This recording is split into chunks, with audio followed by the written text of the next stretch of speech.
And we are back. When last we left our intrepid group of adventurers. Guys, I get to say it again.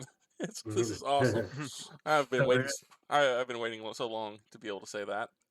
When last we left our intrepid group of adventurers, a lot of things happened, and a lot of time has passed, unfortunately for us.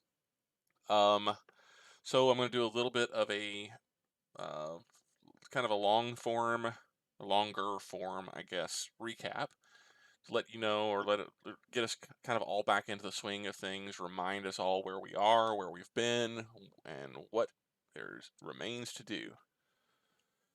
So, when last we left our intrepid group of adventurers, they journeyed through the Underdark in search of Thoros'l's daughter.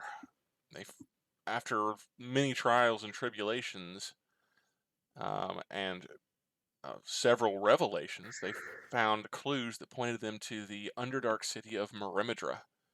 Um, After many days of travel underneath the surface of the world, within the dangers of the Underdark, making new enemies and making new friends, the party arrived in the city of Maerimydra to find that it is a war-torn hellscape. That at least two factions within the city, had been at war for who knows how long, and the city was mostly in ruins. The remaining Drow population, led by someone known as the White Banshee, was mostly holed up in Castle Maerimydra, a tall and a forbidding edifice in the central east end of the gigantic cavern that comprised the city. The invading force, a group of goblinoids and demons led by the fiend Kurgoth Hellspawn, were holed up, or were conducting their operations in the city from the southwestern corner in a giant coliseum that Kurgoth had made his home base. Um, it appeared that Kurgoth's forces had, for the most part, gained the upper hand, as there were many bivouac sites throughout the city proper where his forces were camped out, essentially to keep an eye on the city. But as far as actually completing the conquest, he had been driven to a stalemate by the forces of the White Banshee. The White Banshee was someone that is familiar, at least in passing, to the party, as they'd had multiple run-ins with forces of the White Banshee on their trek.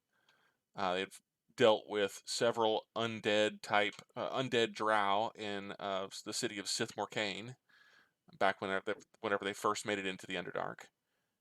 And they had come across the White Banshee themselves, or itself, uh, at least one occasion outside of the city, and determined that the White Banshee was in control of another of the stones that Eldrick has been looking for, and of which he currently carries one.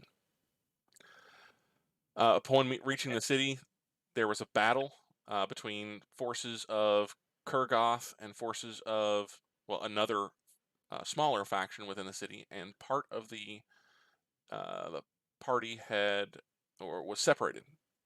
Alanere and Sprout temporarily joined up with a group called the Hidden, which were um, former citizens of Maerimydra driven into hiding by the fighting within the city. Um, the rest of the party, under the, we'll say, protection or employ of Kurgoth, had traveled back to the Colosseum and met with the fiend, and had come to something of an accord that they would effectively join forces against the White Banshee.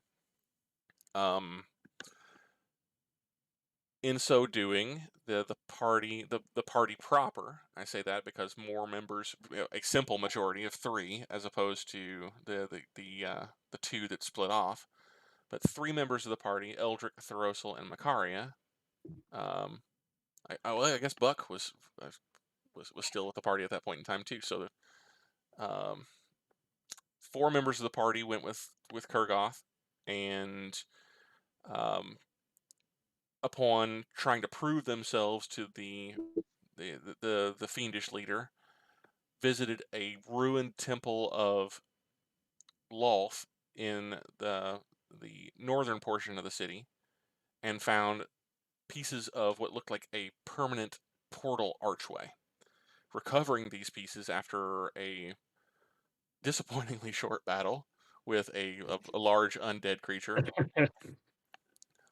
they took those pieces back to the Colosseum and were going to barter those for goodwill with Kurgoth and the use of his forces and essentially some latitude to operate within the city as they saw fit.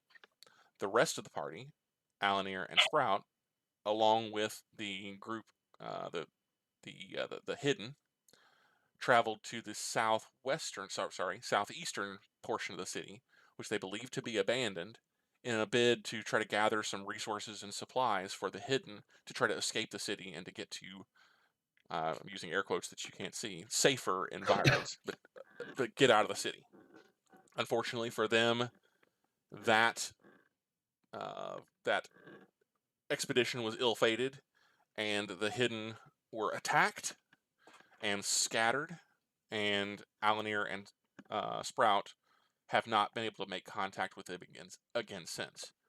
Around about the same time, victorious in their original goal of trying to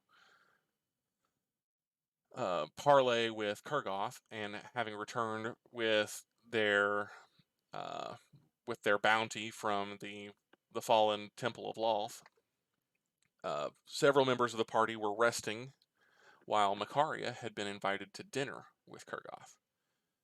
During the dinner, several revelations were made. A number of topics were discussed between the tiefling and the demon spawn Kurgoth. But the dinner was unfortunately cut short by an assault on the Colosseum itself by the forces of the White Banshee. As the attack began, the Banshee itself appeared within the Colosseum and assaulted Eldrick and absconded with Thoros'l. Eldrick was left with he was attacked with the orb that the White Banshee carried, and was left with a strange string of greenish runes across his face, but no other real injuries.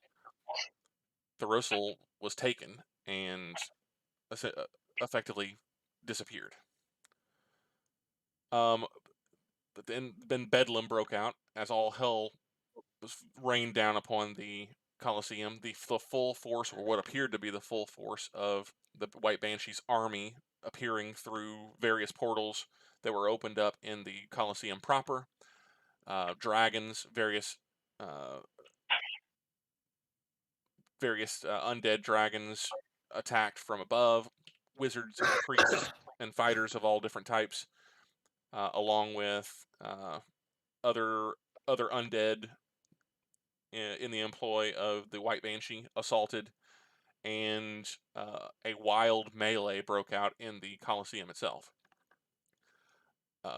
Fortunately for our heroes, this attracted the attention of Sprout and Alanere, freshly escaped from the debacle in the eastern city, and drew their attention, so that the party was able to reunite in the final moments of that battle.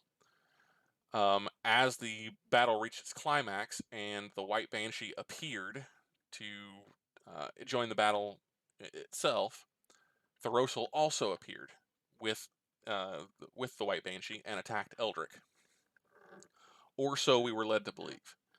A few seconds after that assault began, and Eldrick had effectively resigned himself to having to kill his friend, or at least fight him, the real Thoros'l appeared on the back of what appeared to be an undead Drider, tumbling through one of the portals, and coming to rest on the floor of the Colosseum.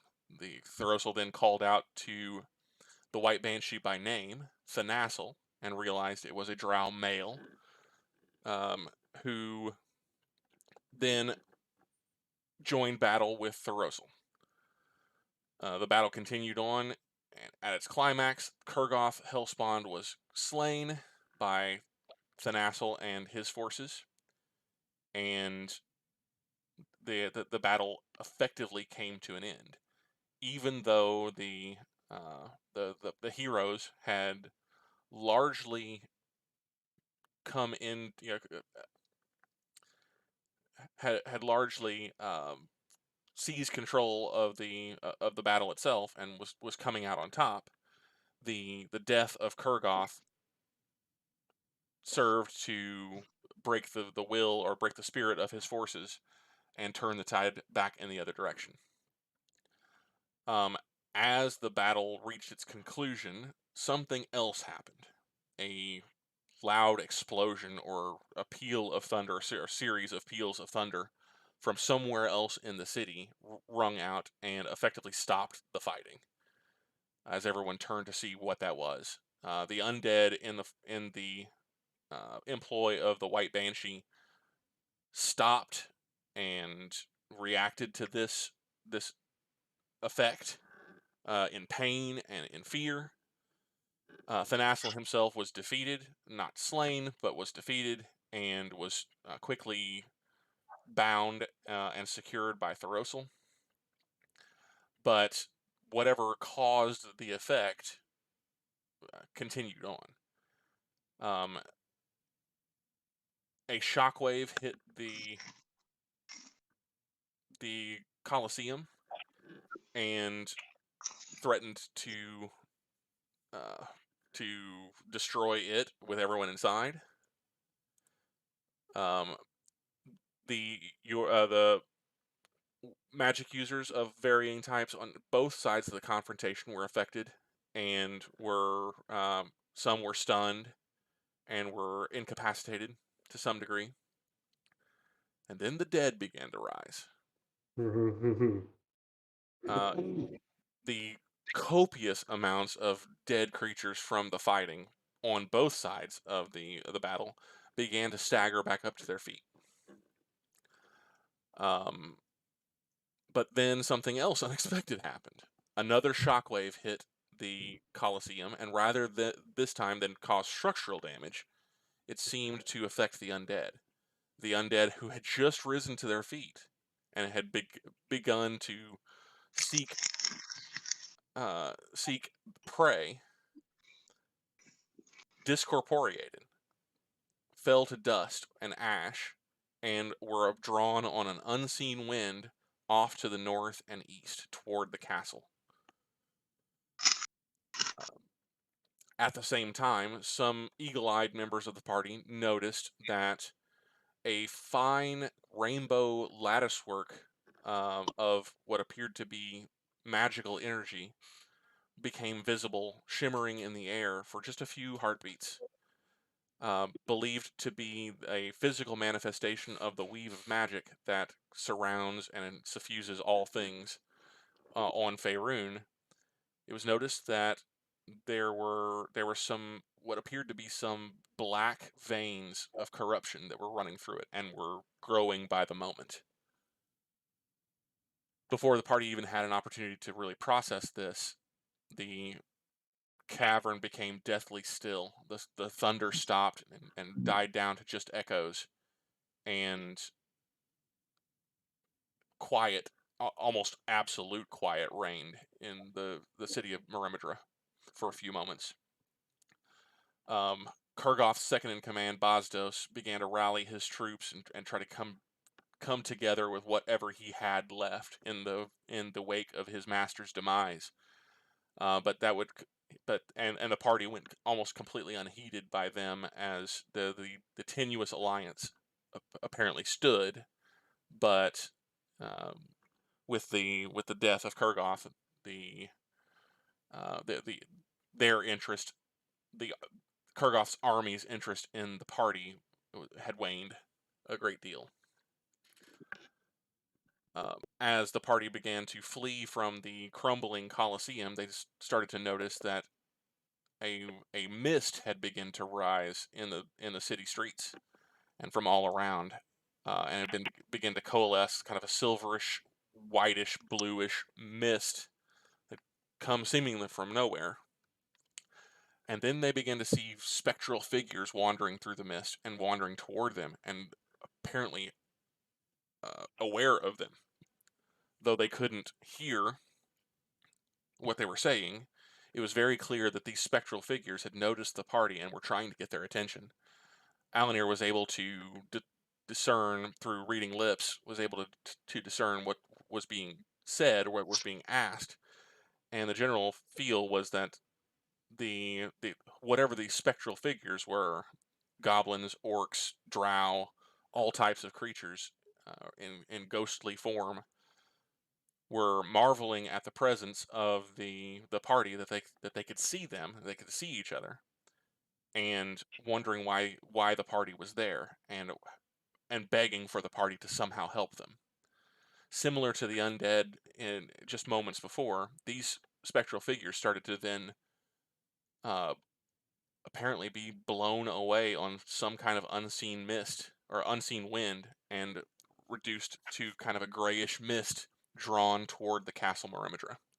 Off in the distance, the only dark spot left as this luminous mist started to rise in the city and light the entirety of the cavern. The chief feature that was visible was a ball, or a sphere of absolute blackness, um, suspended above the castle, near the ceiling, to where all of this mist appeared to be traveling toward. The party, not really sure what to do, followed Thoros'l's lead and said, who said he knew how to get to the castle, and that was where they had to go. They would travel through one of the portals that was left in the Colosseum. So the party, as one, following Thoros'l, went back through the Colosseum to the threshold of one of these purplish portals and stepped through. And that is where we will begin tonight's session. Before we begin, are there any questions? I know it's been a long time. There's been a lot of information shared. Does anybody have any questions or any comments before we begin the session proper? Oh boy. The Thoros'l that is leading us, is that the fake one or the real one? Because I know there was a copy, but I don't remember which one was which. The copy was destroyed. It was Okay. revealed to be one of the Dalharan undead drow that was cloaked in illusion. Okay. Eldrick hit him really, really hard, or hit her really, really hard, and when she died, her illusion dropped, and it was revealed that that was a faux Rosal, if you will. Good job, Eldrick. I'm proud of you. Hammer for the win. Curiously enough, a faux Rosal who carried the Wolf Swift longsword that Thoros'l usually carries. Eldrick picked that up and offered it back to Thoros'l. Yep. Thoros'l took it. He's Back. full again.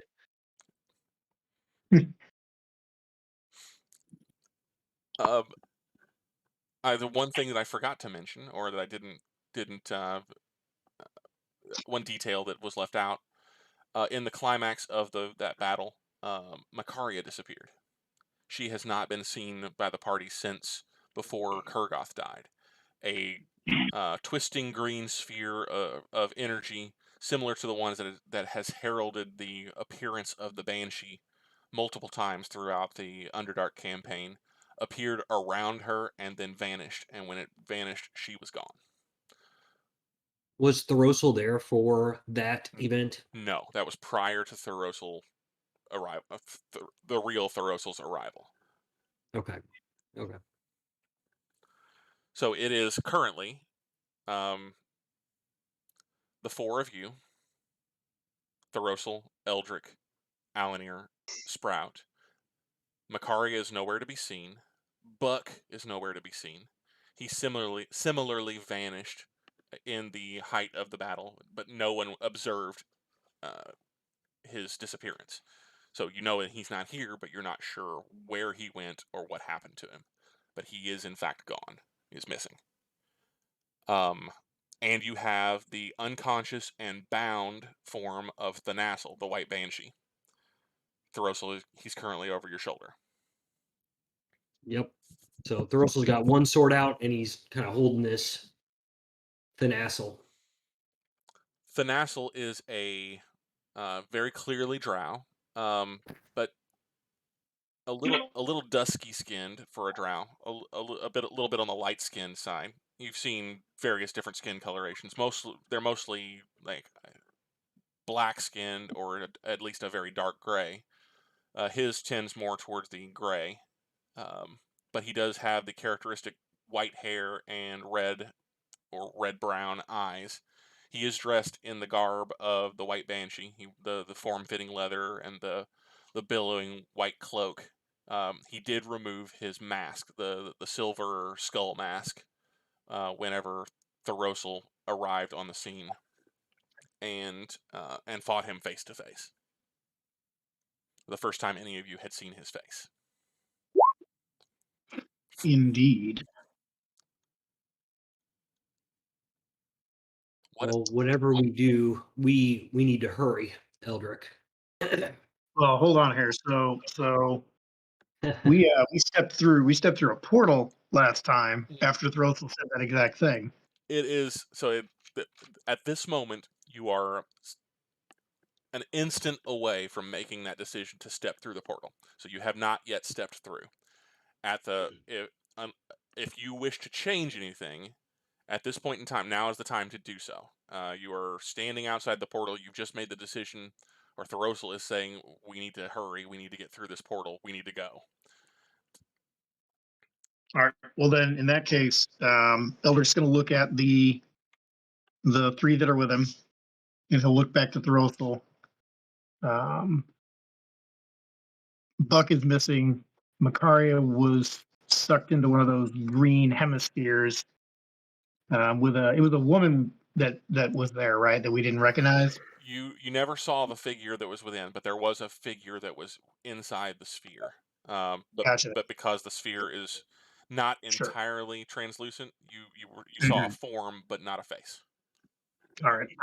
A figure was inside the sphere and took Makaria with them.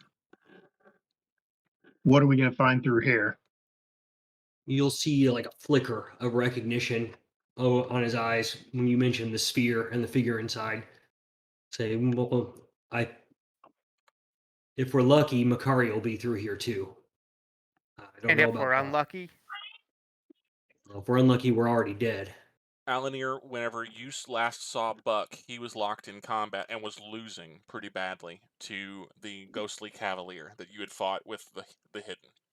You don't see that character either. okay.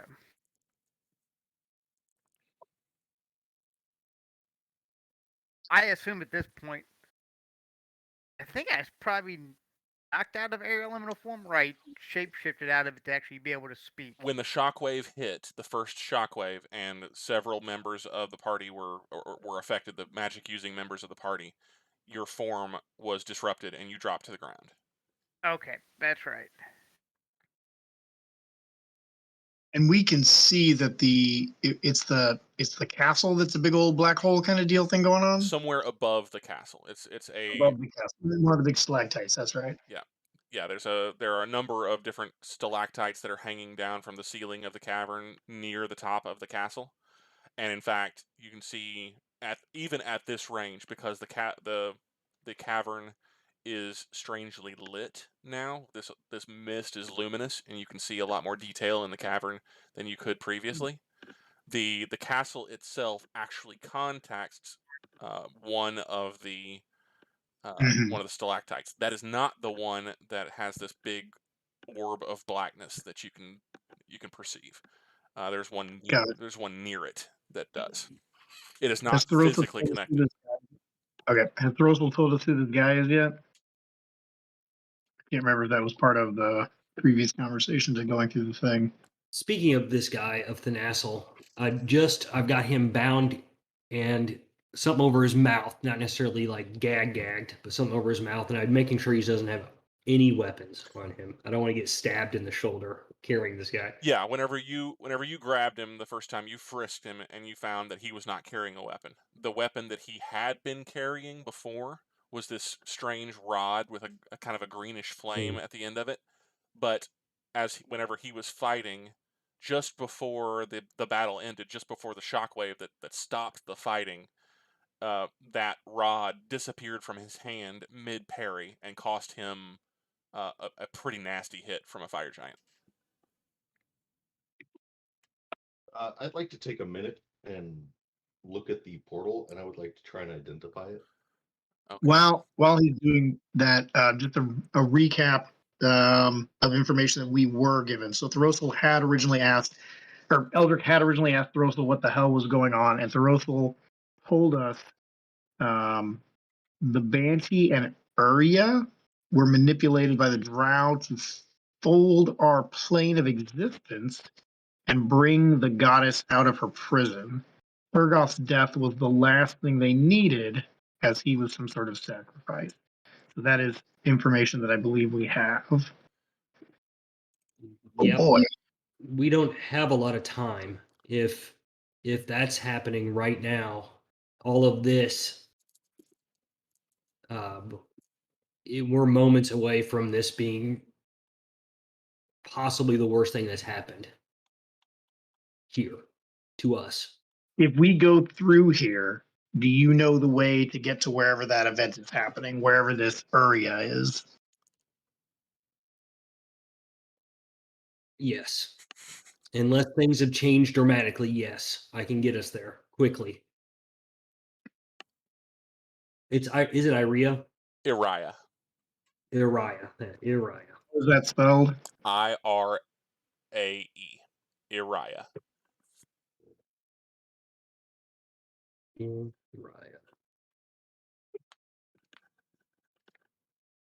And we do need to get to Iriah quickly, but I don't think that's who we're facing.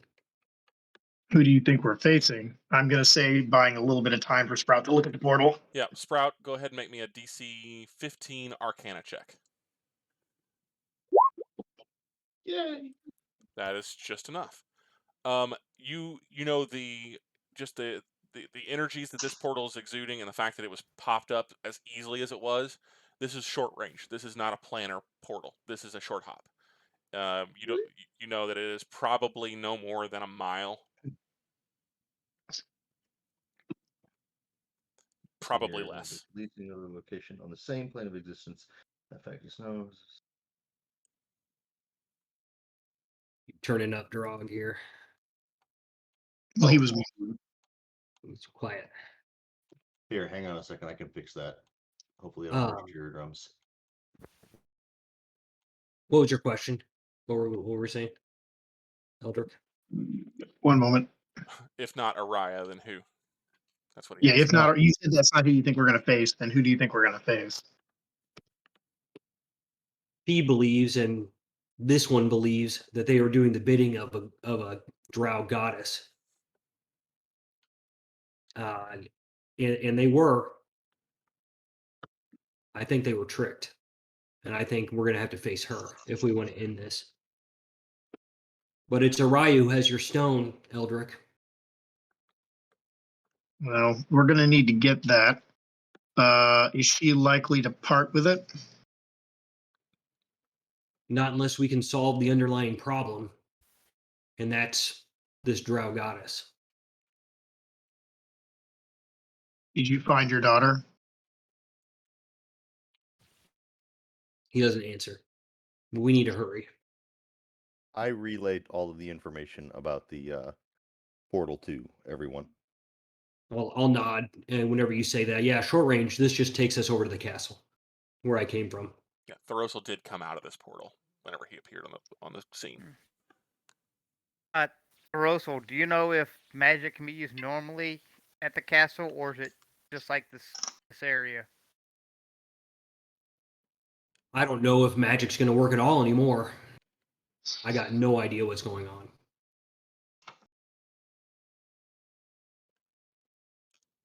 Real quick, does Eldrick have any inkling that Thoros'l might not be telling the truth? Make me an insight check. Thoros'l, you can make either a persuasion or deception check if you so choose. Okay, I'll whisper it to you. Potentially scandalous. Oh, Jesus. Never mind. Won't even matter. Well, you have to keep in mind that both of the skills that I mentioned for Thoros'l are not his strong suit. No, Did you get my whispered roll? I did. I did. DM? Okay. Which is why I'm saying what I'm saying. Not exactly his strong suit. But that being said, maybe it's just the tension of the moment, or the kind of the oddity of the situation that you're in, or maybe it's just Thoros'l, but he's very difficult to read. Yeah, he's pretty stoked, mother trucker. All right, Eldrick's gonna put a hand on his shoulder and say, I made you a promise to help you find your daughter. And if going through here helps us continue that and, saves our world in the process, we'll do that. Sprout, any reason we're not going through this portal? None that I am aware of. Then let's go. I'll grab one of Thanassel's arms, not that I know who he is because I haven't asked, and look at Thoros'l and then try to step through the portal with him. All right, let's do this. All right. Before I step through, I actually want to pull out my quarterstaff and cast Shillelagh on it. Okay. Yeah, I got my maul in my hand, and just for the record, I as a person am getting some serious doppelganger vibes right now.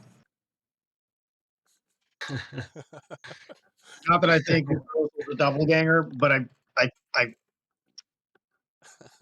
just think it's crap. I wouldn't do that to you twice in one campaign, or twice in one encounter, would I? Wouldn't make him a doppelganger twice in one encounter, but that doesn't mean that Thoros'l's necessarily on our side. It's Thoros'l again. Thoros'l, duh. Somebody made a deal to bring a stone to get a kid back, is my guess. You know what? Doesn't think that though.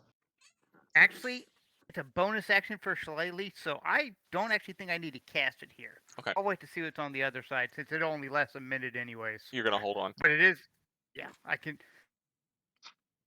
Okay. That's that a cantrip or a personal spell? It's a cantrip. Oh, nice. Okay.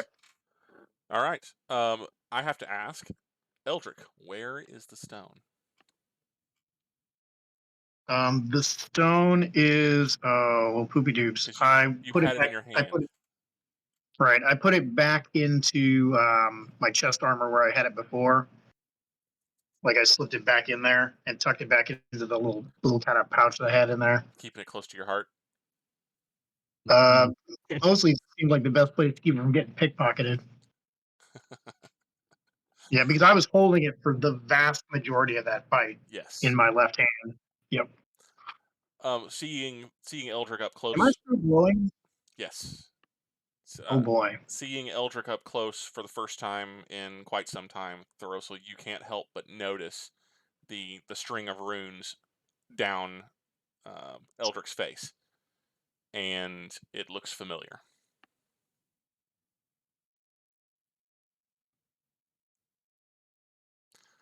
Stepping through the portal, you effectively, as a foursome carrying your prisoner alongside, you step through the shimmering purple curtain and into a large stone chamber that is in absolute chaos. There's no one in here. It's a very large room. Black marble floors, or at least they used to be. What potentially was a number of, or a very large golden inlay of a spider etched into the floor. what looks like maybe at one point in time it was a great hall, a gigantic, maybe like even a dining hall, or at one point in time there were tapestries lining the walls, drift globes that were lining the ceiling or providing some greenish dim illumination. Thoros'l, whenever you traveled through this room the first time, the major the major feature of this room was the big portal that you ran through, or actually you rode Jorgani through. But the room is quite different from what you remember whenever you were first here. There are huge sections of the floor, walls, and ceiling that appear to have come dislodged and are floating in, and some are tumbling through the air. Some are look as though they've just within the last moment or so have smashed into other pieces of stone, like in the walls.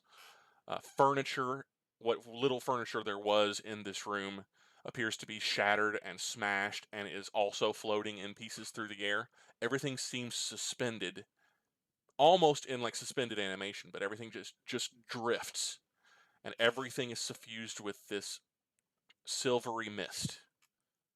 But it is just, it is uh, an absolute shit show in this room. How anything can survive. Sections of the wall appear to have come loose. There's dust that seems to be drifting down from somewhere in the ceiling. Pieces of stone regularly clatter around in some sections of the room. In other sections, stone appears to be gently drifting upward. The laws of nature apparently no longer apply here, at least the laws of gravity. It is Thoros'l, you would know that there is a large series of doors that can lead you down a hallway to the shaft room that you recall, that you descended down through, ascended the first time and ascended down through. Where you want to go is 3 floors up through the shaft room, and then across the first bridge to the second tower. But you're not even certain that where you're trying to get is even accessible, given that the castle appears to be in a shambles. It looks as though this thing could come down at any second. I'll take it in, and then realizing that it's going to be potentially no good in here for anytime soon, I'll kind of loudly whisper, and I'll stage whisper to everybody around us and say, "Let's keep moving. It's this way." And I'll try to, I don't know, I guess run. I guess we're gonna jog through here and get to the shaft room if we can.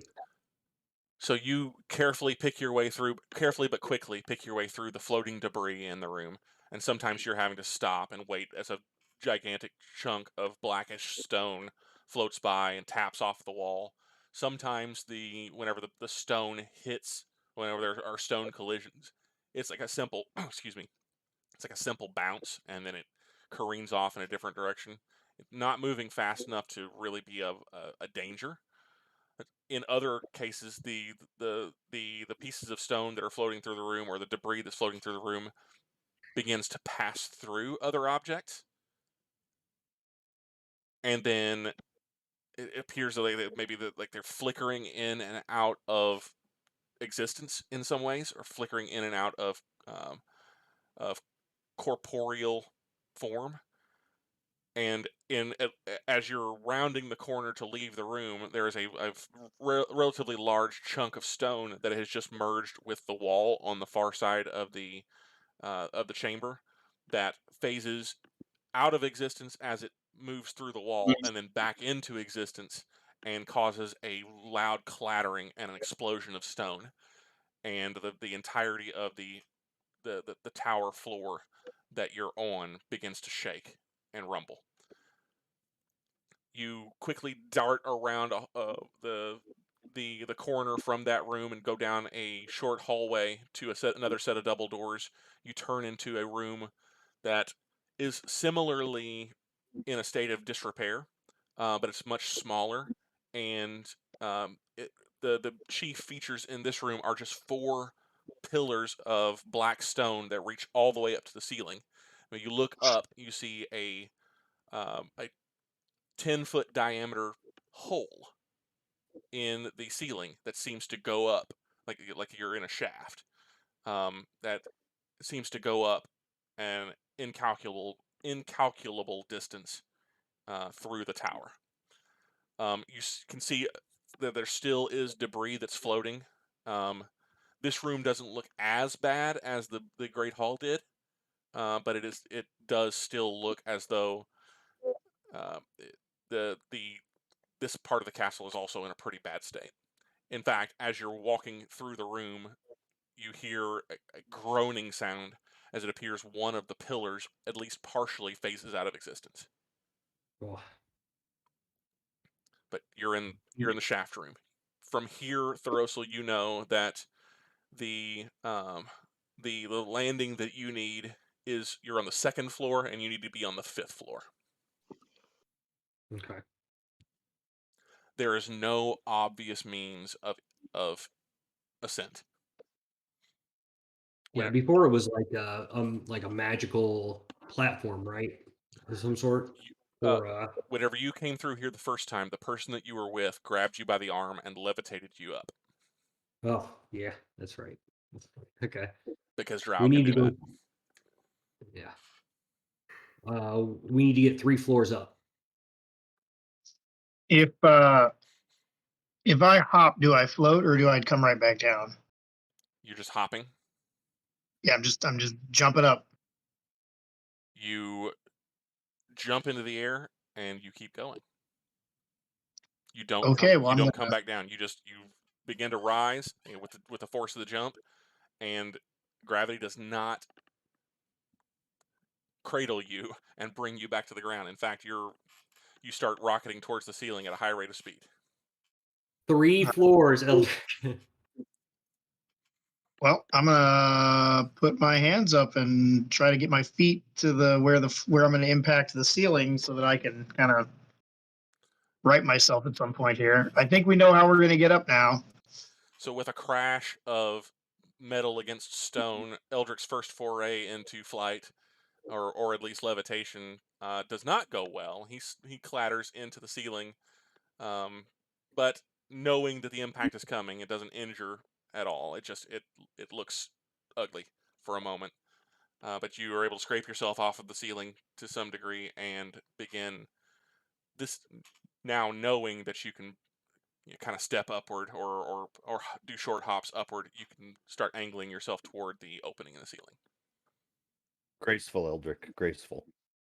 Just stay near to the edge of the shaft. We only need to go 3 up. I think it goes up a lot farther than that. And I'll start. Okay.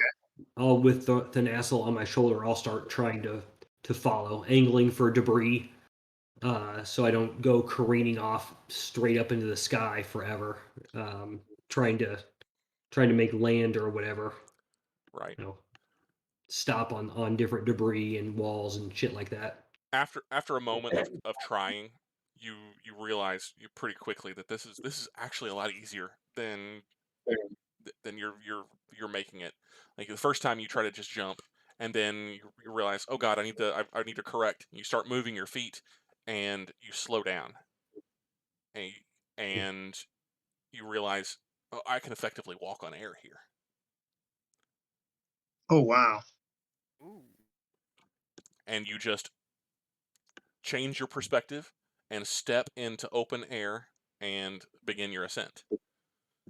You're dragging Thoros'l behind, and he droops, right? Like he doesn't appear to be entirely affected by gravity, but he does still kind of tend toward the position that he previously occupied.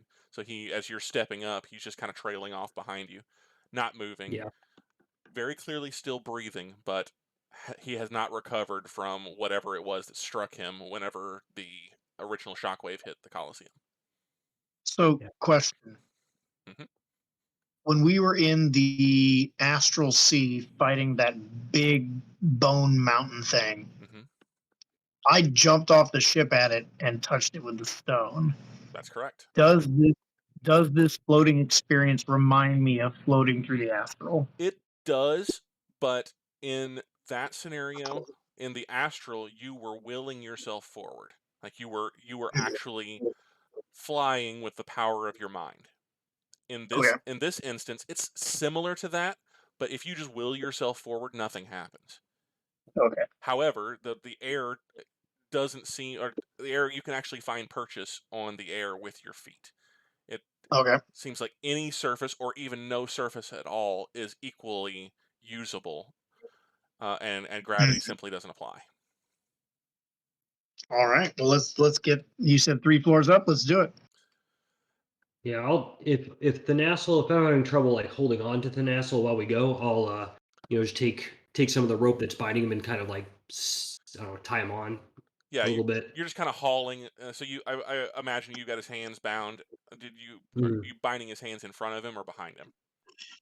In front of him. Okay, so you're basically you're holding on to his bindings. His hands are bound together. You're holding on to his bindings, and he's just kind of just limply drifting behind you. But there's no real effort.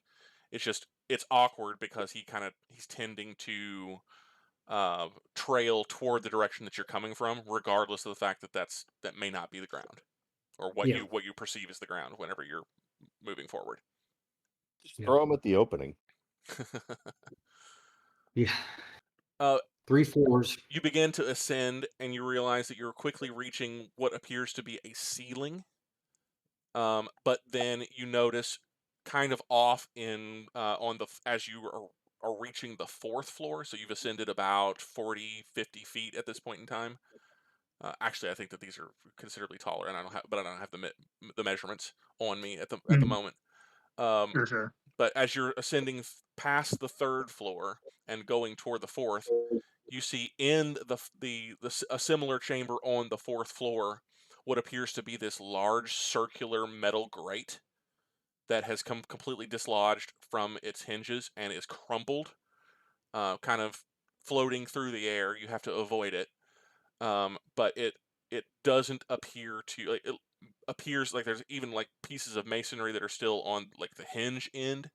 Thoros'l, you recall this was the cap on the shaft that had to rise up to allow you onto the 5th floor. It is completely unmoored and is free floating, and appears to have been damaged quite severely. It's free floating around the 4th floor at this time. You'll notice as you continue to rise, the mist is not just on the 1st floor. It appears to suffuse absolutely everything, and it's getting thicker, considerably thicker. Everybody, make me a perception check. Oh boy. We're in trouble, guys. I didn't see anything.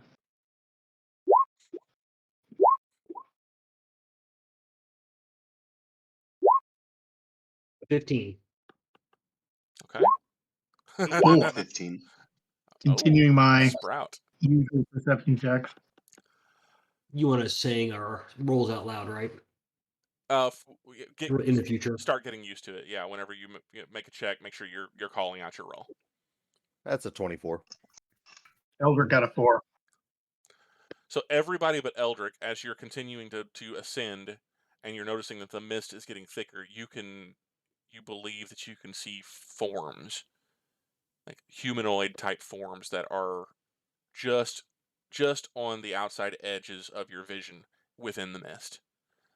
Sprout, you can absolutely see that you are not exactly surrounded, but there are forms that are comprised of the mists that you're traveling through, that are that they appear in one place as you look, and then as you turn to face them, or to look at them, they vanish back into the mist and appear elsewhere within the room. But you are absolutely seeing what appear to be creatures comprised of this mist, or somewhere within the mist, that are keeping pace with you. Hey guys, I'm not entirely certain, but I don't believe that this mist isn't things. That seems cryptic as all hell there, Proud.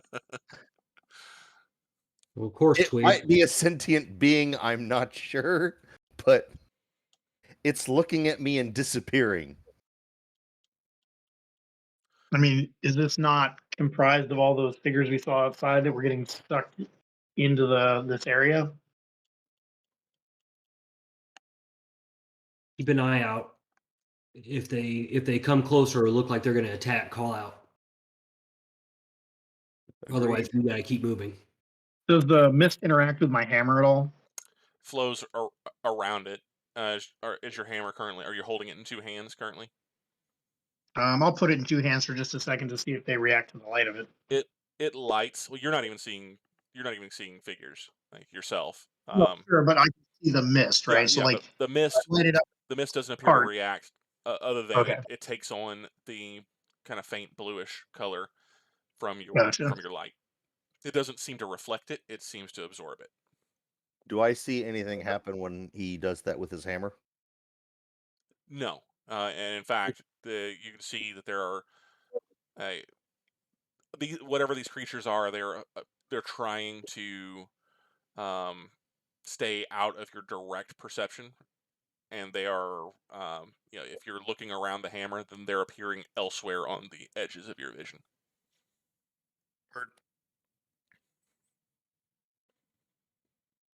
I keep moving. Excellent. Vampires in this form. Fantastic. You reach the top of the shaft, and it opens up into another almost identical room from the one that the others that you have just passed through. With one major exception. As you turn to face the direction that Thoros'l is pointing, like Thoros'l is kind of gets you up through the hole in the floor, and you turn to kind of right, and Thoros'l's like, it's this way, and he points, and you can see that the entire side of the castle here is just gone. Free floating rubble in the air. No floor, no ceiling, no walls, just a gaping hole. On the other side of the hole, probably about 40 feet from you, you can see what was once, and still is to some degree, an open air bridge between the two sections of the castle, the two towers of the castle. The castle on the far side does appear to be intact, but fully a quarter of this floor of the castle is just gone, and is rubble floating through the air.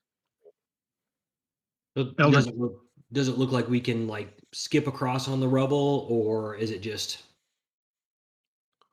impassable? Well, given that you can currently Well, walk on air, you don't. right. It takes you a moment. You're kind of looking at it in despair for a moment, like, how are we ever? Oh, right. And you could just walk out on the air and walk across it. Well, Eldrick's going to pause for a second. Thoros'l, do we need to go over there? Is that where we need to be? Yeah, we cross the bridge and then keep going up. Thoros'l, what happened here? I didn't. When I left, it wasn't like this. This is where. What did you do? Yeah. What did we do? This is all part of that creature's plan, and whatever is happening to destroy our plane, it's clearly having an effect. I can't believe that Araya would want this, or would have had any idea that this would have happened. I don't know if she would have cared, but here we are. Draugg, roll me a d6. A D6. That's a 4. As this conversation is going on, you look up just as a drifting colossal piece of stone enters kind of your peripheral and smashes into Alanere. Oh, Alan. And goes right through. How close to Alanere am I? Well, before you even have a chance to call out, this just colossal piece of stone smashes down onto where Alanere was standing, and then continues to pass right through him and through the space where he was standing on the floor, and continue on down through the castle and disappears from view. Is he still there? Like, did it pass through him, but he's still Yeah, unfazed? he has a bewildered look on his face as he just felt this colossal piece of stone, or saw, I guess, maybe not felt, but perceived this colossal piece of stone pass through him. Alanere, your vision blacks out for a second as you realize, oh god, I'm in stone, and then you're not in stone, and you realize what has just happened, that this big piece of castle just somehow passed through you. Before you could even see it coming, it was through you and gone. That seems bad. There's a loud crash from somewhere below your feet. You got lucky. Can I touch the floor at all? What, in the, like, as the floor that you're standing on, or, yeah. Well, am I actually standing on the floor? Like, if I will myself, if I like try to push through the stone, can I push through the stone? You put your hand against the stone, and it is solid. Huh.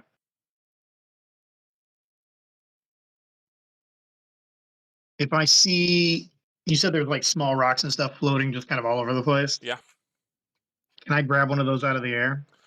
You reach for one, and your hand passes through it, and in so doing, bumps into another one that you send spinning. It appears that some of these stones are corporeal and others are not. Or maybe you are not. Or maybe, oh my, it's, oh my goodness. Okay, some of the stones are with us and some of them are not. We need to be very Yeah, where our plane is merging into another, or vice versa. I guess merging together. That gaping hole that we're supposed to go past to get to the other side of the open air bridge, are there any stones floating in our path directly through that? Oh, absolutely. It's Oh. just a field of gently twisting, turning, jagged pieces of stone that were once a castle wall and floor. Is there any kind of clear path that you might be able to go through to get past it, or do you have to kind of You'll have to wend duck, your way dive, through. dive and duck? You'll have to wend your way through. I mean, considering that you're probably the tallest of you is what, 7, 8 feet. It's not like just a huge minefield. Like it looks like there was perhaps an explosion at some point in time, and a lot of this stone and material was jettisoned outward. But it's very similar to the first floor. Is what that initial moment of explosion was very violent and shot stone out in every direction. But it has since calmed, and the momentum is completely gone. It's just they're just twisting. All right. Well, we need to go.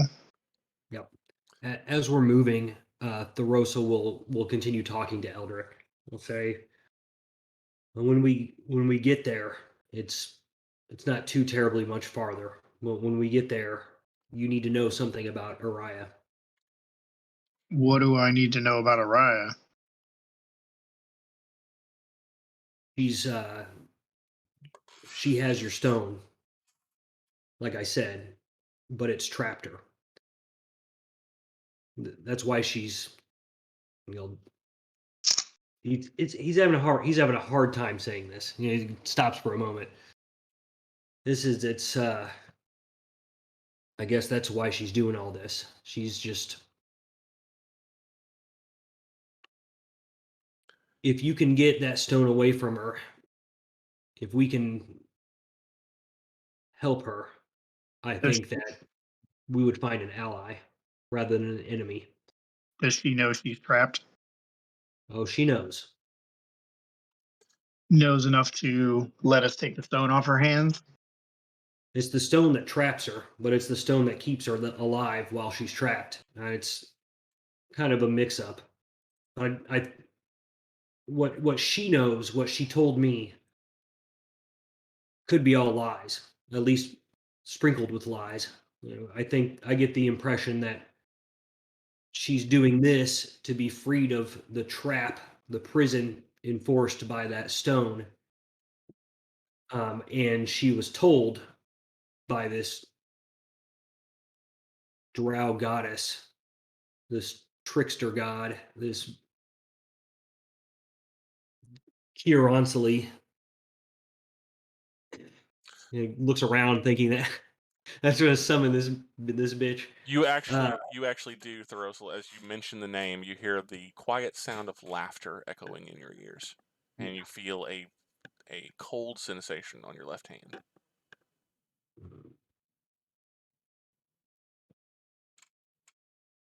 I think she's fed her a bunch of lies and pushed her to this decision. As you guys Like I are said, having we this have conversation, you're kind of floating out into the open air toward what remains of the bridge. And Alanere and Sprout, you can see as Thoros'l and Eldrick are having this conversation, you are probably 250 or 300 feet above the cavern floor, suspended up above the city of Maerimydra. And the city, from this perspective, has taken on a very different a very different sort of perspective. Bear with me just one moment, and I will provide you with that perspective. Oh shit! I think I will. Where is it? I forgot to add it. I'm so dumb. I am really dumb, for real. Here we go.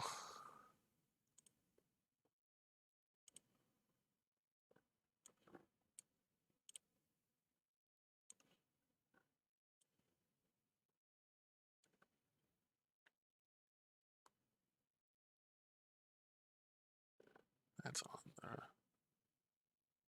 Okay, there we are. Bear with me just a moment, guys. It's taking me just a second to...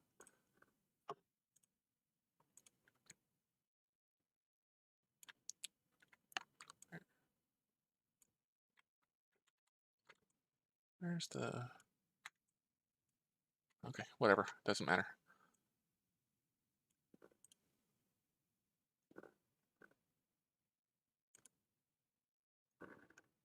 Ooh.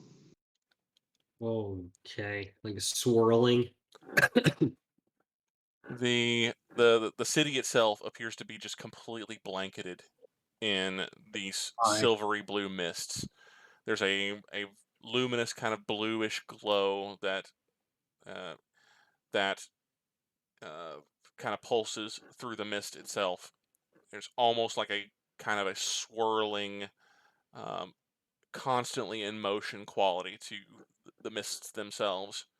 On the outskirts of the city, you can see that because it's luminous, you have probably the best view of the city that you've ever been afforded, and in a haunting way, it is beautiful, but it is also ghostly and terrifying.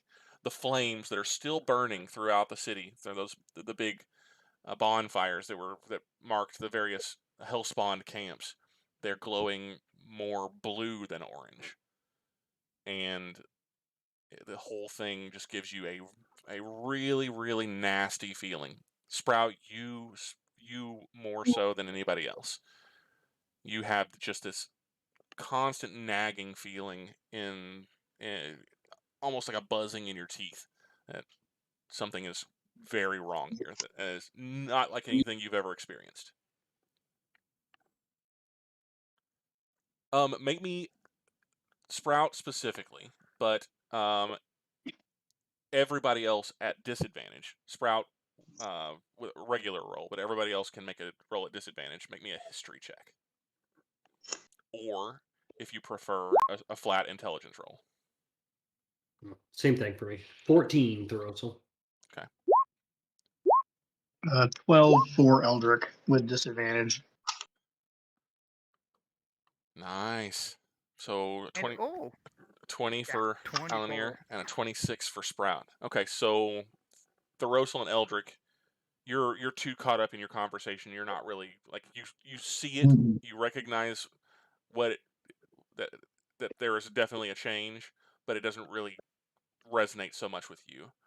Alanere, you have this recollection of something that Makaria was talking about when you were in the mire where you encountered Sprout the first time. You came across this one side cavern that had what looked like a little campsite set up, Mm-hmm. and some the bones of a mind flayer, and Mm-hmm. some of the things that it had been working on, some strange sculptures and things like that. A ritual circle that appeared to be completely burned out, and Makaria spent a lot of time looking at that and was talking something about um, registers with you, something that she was saying about what the mind flayers were doing on the Overmind had something to do with what that guy was doing, and it was like not specifically a merger, but like a bridge between planes. Something it doesn't it all, you kind of tuned it out a little bit because it was beyond your comprehension of the arcane, and it is definitely not part of the natural order. So it kind of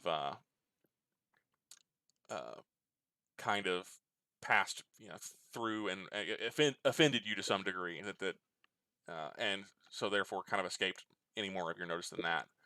With a 26, though, Sprout, you recall in stark detail this is what Kuthnorak was working on: a bridge between planes, attempting to bridge or researching some type of bridge between the astral plane and the ethereal plane. Something that shouldn't ever be able to happen because those two planes never touch and are designed never to touch. They're the transitive planes between all of reality.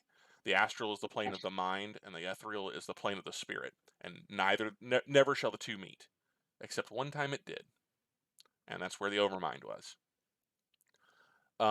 But as you're looking over this and you start kind of flashing back to some of the things you recall hearing Kuthnorak say when you were under its thrall, you realize, oh God, this is happening. This is actually happening. This is not a bridge. This is a merger. Somehow, what you're seeing below in the city of Maerimydra right now is this plane. I was about to say your world, but this plane, the plane you are currently on, is merging with the ethereal plane. What you're seeing here is the ethereal plane, the plane of the spirit. And it terrifies you. Mostly because of how it forces you to flash back to that period of bondage with under Kuthnorak's thrall. That was the beholder that he was held by. The beholder was Secker. Oh, okay. Never mind then. That's right, Sticker. Fuck that fight. Alior for the win. No, I failed every single roll and missed everything on that fight. So Sprout just stops, like stock still, and his eyes go wide. He starts to breathe hard. It is very clearly something is upsetting him. Is affecting him in a very real way. Draugg, if you're trying to talk, you're on mute. I don't know if Drogg's even there. I'm here. Oh, there he is.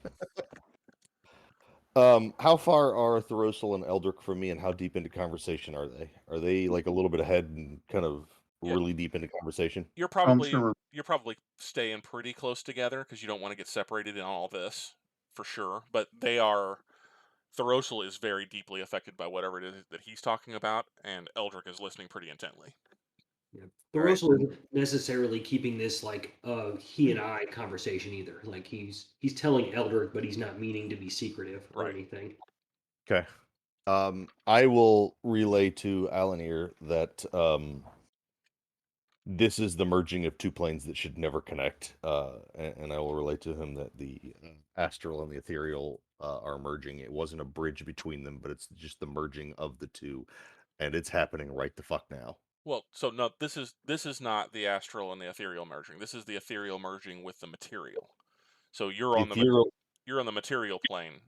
What Okay. Kuthnorak was researching was a conflux of or confluence of the astral and ethereal plane. So that's how you Okay. know anything at all about the ethereal plane because you've never been there before. But Yet. just noting. Well, now you have. It looks like it's coming to get me. But you recognize enough of the characteristics of the ethereal plane to realize the ethereal plane has come to Kansas. You are at least partially within the ethereal plane right the hell now.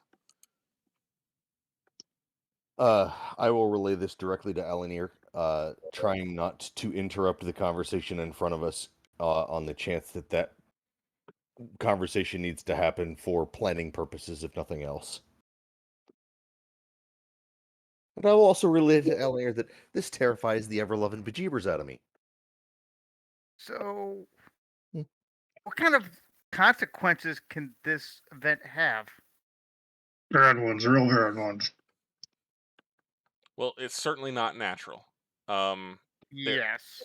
So make me an Arcana or a Religion check, or even a Nature check. Either one is fine. All right. That is to Alanere, correct? That is correct. He's the one asking the question, and so yeah. If you want to make a similar check, you can either do Nature or Religion or Arcana to try to answer that question for him.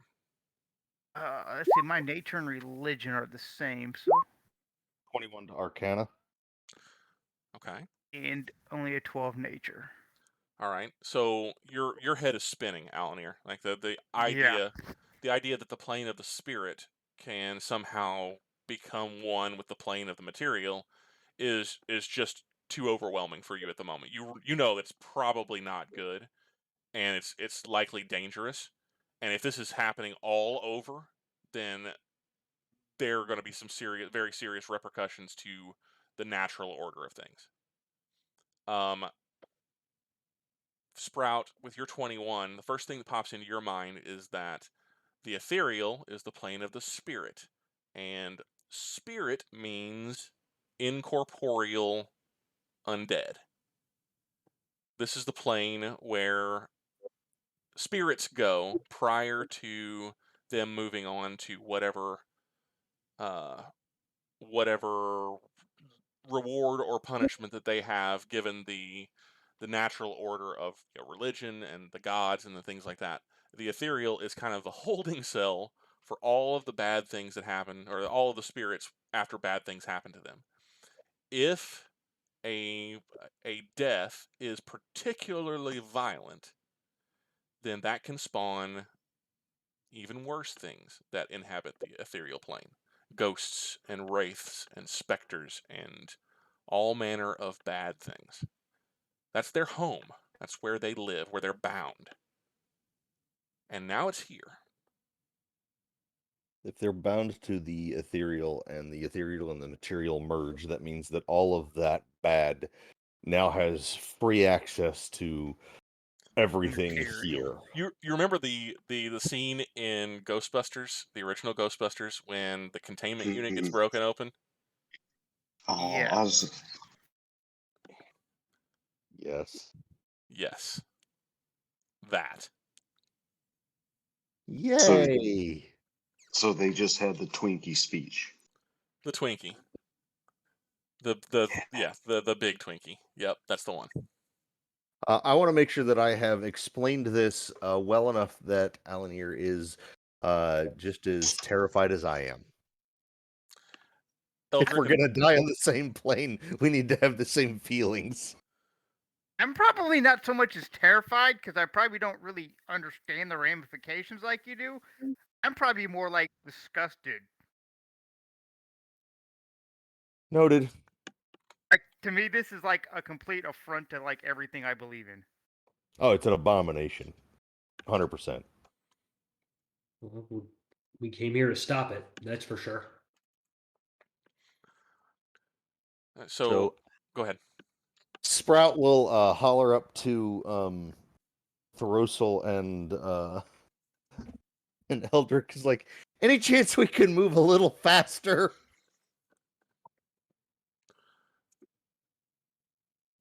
Certainly. As mean, as those- you cross the open air above the bridge, or to the above the destroyed parts of the bridge and to the actual bridge itself, you touch down on what appears to be solid stone, assuming that you do, that you're not still hovering in open air above it, and the doorway leading from the bridge into the open section of the secondary tower is wide open. In the second tower, however, it does appear that things are a little less chaotic. You look into what appears to still be a fairly well lit, because of the mist, chamber, and you see that this is a largely bare, somewhat smaller chamber that, Thoros'l, you recall this was a guard post. The first time that you came through here, yeah, it was swimming in fleshless. And there is another door that is actually closed that leads into another shaft room. You go into the shaft room and find that this tower does also appear to have suffered some damage, but not in the same way as the larger tower behind you. You start working your way up the secondary shaft. You go up one floor, and Thoros'l, you recall that on a floor above this, so the 6th floor of the second tower, has a bridge, a secondary bridge over to the first hanging stalactite, and that's where Thanasel's chambers were, where you met Maz for the first time and you found the temple. Mhm. You recall that the temple is the final threshold before you cross over into Araya's chamber. Yeah, I recall. Anything you want to? I'm asking you, Eldrick. Like while we're going, Thoros'l said what he needed to say about Araya. So if you got anything else while we're moving, any Well, questions?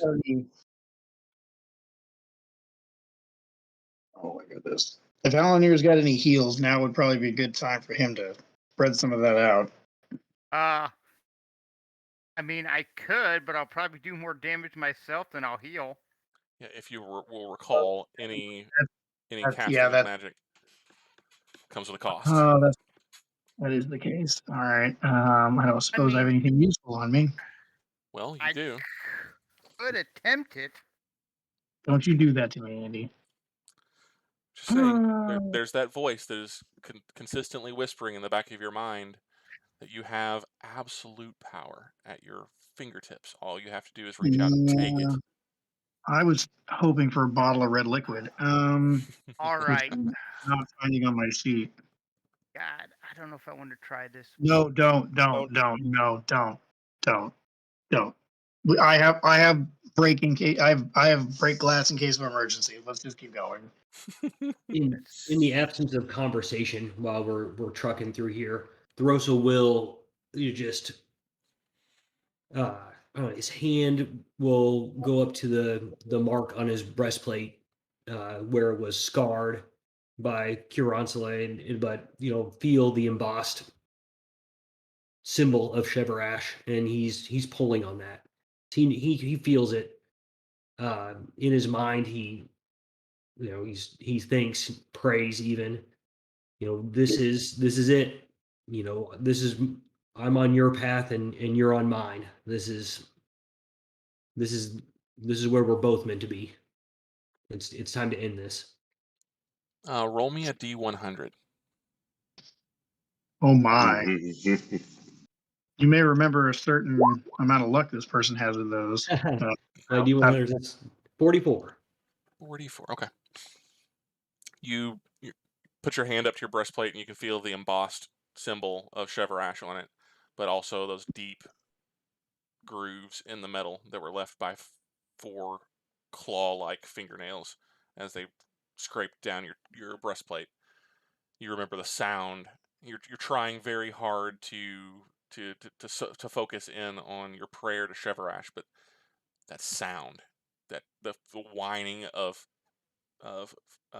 metal being tortured and scarred, and then that constant just whispering laughter, and you have to turn your attention back to the material, or perhaps ethereal, to escape. It's the metherial. Yeah, the metherial. Oh my. The Eldrick interprets Thoros'l fidgeting as something else as they're going along. You didn't answer my question about your daughter. Just one second. Oh, I want to continue that line of questioning, but oh, I need right. to ask Yep. Thoros'l, whenever you reached up to with your hand, was that your right hand, your sword hand, or your left hand? It would have been my sword hand. Okay. All right. Continue.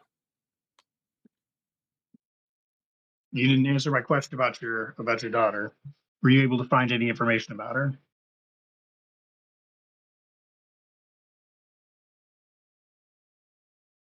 Yeah, that snaps him out of the loop of laughter and the grasping, and he'll pull his hand back, and he'll say, "Araya was my daughter. Maybe is."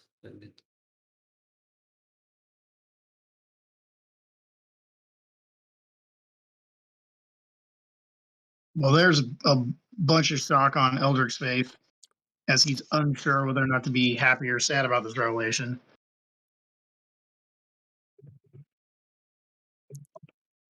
The things that Solemn did to her will need to be revisited when we get out of here. But that's tomorrow's vengeance. If there is a tomorrow, Well, if there'll be tomorrow. I can get her away from the stone, I will. And that stone, when she touched it, you know she wasn't allowed to. No, she was not. The magics that twisted her, they kept her alive, competing with the stone. She's trapped. Well, we'll get her untrapped. I made you a promise, and I intend to keep it. She says my daughter's dead. And if it means making that true, at least she'll find peace. But we have this creature that twisted her mind and made her do this, tricked her to do this, to deal with. She's not going to let us do anything for Araya, for Sophia. Not without a fight, not without something. If we don't fix these interchanging or these interweaving of the material and the ethereal, she won't have peace because she'll still be half here and half not. I suspect all roads lead to the same two women. Yes. Araya believes, she's been told that whenever the planes merge, that she'll finally be free. That she'll be able to leave her corner of wherever she's trapped. I don't know if that's true. But it seems like if her prison is opened to this, I don't see that as much better. When we get to this chamber that you're leading us to, is she there or is she just able to communicate there? She's there. That green orb you described, that's where she is. She is Makaria. Interesting. If she's unable to leave the screen orb. Yep. He kind of grins. Well, that certainly sounds like a fixable problem. Let's go get that stone. Still nod. Moving on. All right. You If ascend. Go ahead. if anybody has a high enough insight, you probably know it, but maybe not even necessarily need that. You'll notice that there's a little bit of concern, not worry, but concern on Eldrick's face. I think we could probably see some concern on everybody's face right about now. Well, this is an added concern, right? We're obviously all like, oh shit, our world being folded in half. But yes. All right, so we continue on. Okay. You begin to ascend one final time up through the shaft into not a square pillar chamber like you have passed through multiple times through these shafts, but into almost a full half circular chamber. This one is lavishly decorated. It appears to be some type of receiving chamber. There are murals and tapestries and the like that are all over the walls, depicting various spider motifs and are done in gold and black and purples. A number of these appear to have been defaced in some way, but it still doesn't detract from the fact that the chamber itself is still pretty well appointed.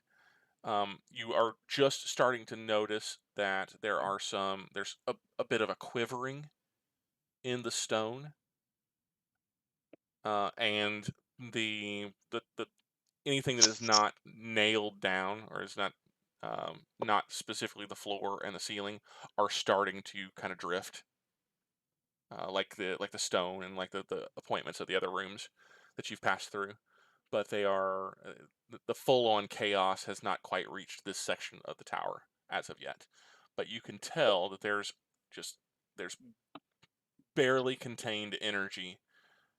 For some reason, something about this castle, it is wholly rejecting the transition that Sprout has been talking about,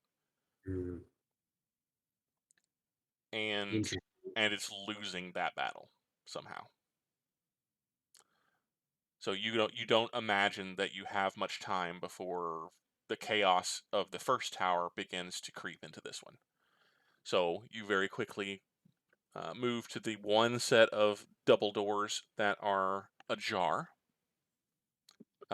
across the way as you arise into the chamber, and pull those open, and you see another open air bridge, this one fully intact, leading over to a featureless stone stalactite of enormous size that is jutting down from the ceiling, and there is a set of golden doors that are set into the side of it, at the other end of this gently arching bridge. You step across, or begin to step across, and you glance around and back at the previous tower, and you're now leaving the second tower of Castle Maerimydra, traveling out into the stalactite, and you cannot see anymore, but you can still feel that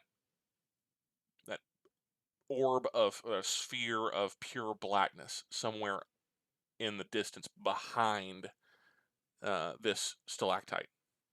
You can no longer see it, but it is still you still feel kind of just a menacing presence, knowing that is in fact where your goal, or where your journey will end. Yep. You step across the bridge and to the set of golden doors, and you find the doors are locked. They are closed and they are locked. They do not open.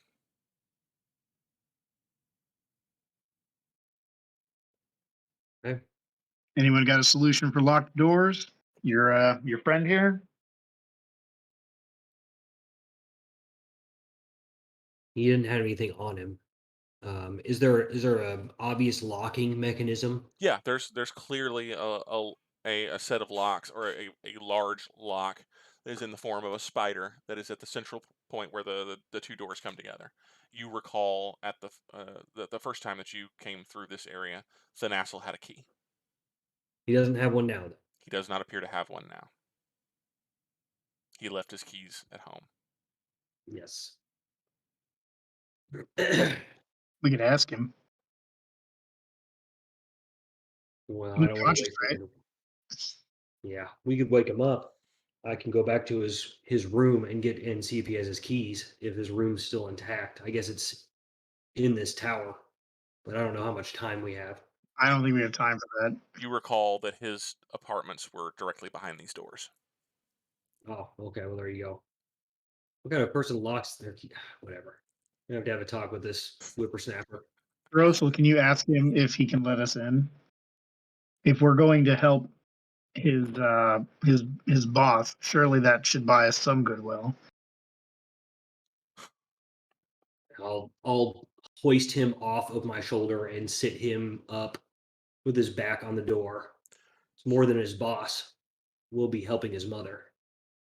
And I'll His try to revive real him.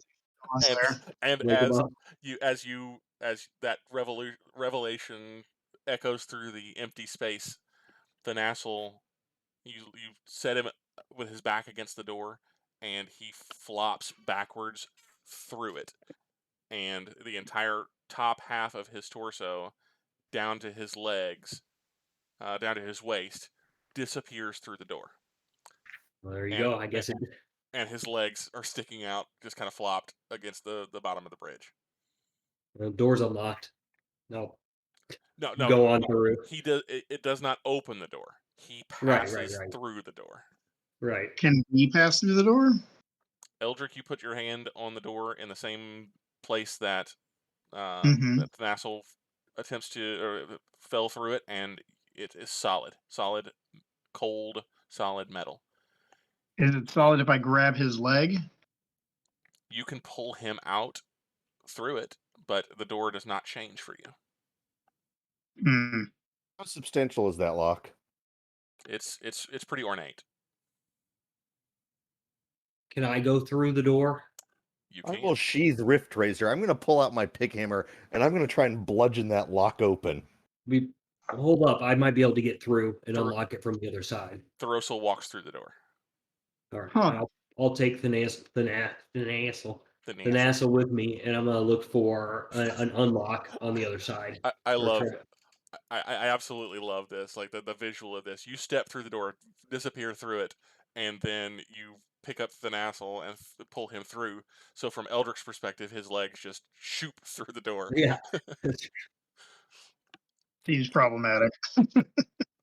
I don't know if I'll be able to unlock it. I don't know if I can touch a lock on this side. That's the problem.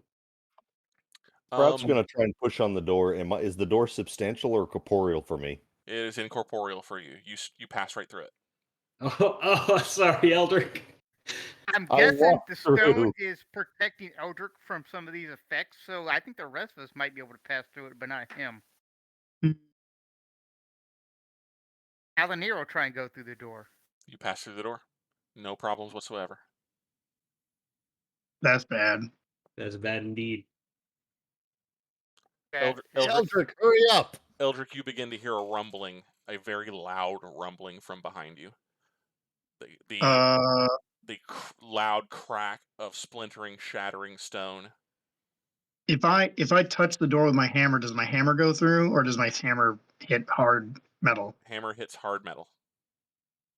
All right, Crash the lock. I'm gonna hit the lock really fucking hard. Okay, go ahead and make me an attack. And also a dexterity saving throw. So make the attack first. Okay, the attack is a 13. God, my rolls tonight are just Door's not garbage. hard to find. You hit the door. Not an issue. Excellent. Then a dexterity check would be Go ahead and roll damage. Roll damage against the door. Oh, yeah. Attack and hit the door. That can't be right. 4 plus 6. So 11 points of damage to the door. So you smash the door hard with your hammer, and it buckles a bit, but it is still intact. Go ahead and make me that dexterity saving throw. Yeah, I'm not excited about that one. That would be a 4. The rumbling behind you goes to a crescendo. It just becomes deafening, and the entirety of the bridge begins to shake and shiver and jump beneath your feet, and you fall prone as what sounds like the entirety of the primary tower of Castle Maerimydra just fell. Oh my. Can I reach through and pull Eldrick through? Like, can I So you can will him through with me? You can reach through it. You hear him hit the door, and you stick your head and shoulders out, and you grab him by the shoulders and yank him into the door. Well, you help pull him to his feet because he just fell down, and you try to pull him through the door, and his face and shoulders and upper body slam into the metal, and You have just knocked him out. you just smashed Eldrick in the face with a door. That's not helping. I'll pull away from him, and I'm gonna get up. I'm going to take one step into the air off of the. Oh wait, no, that's probably a bad idea. I need the friction so I don't fly away from the door.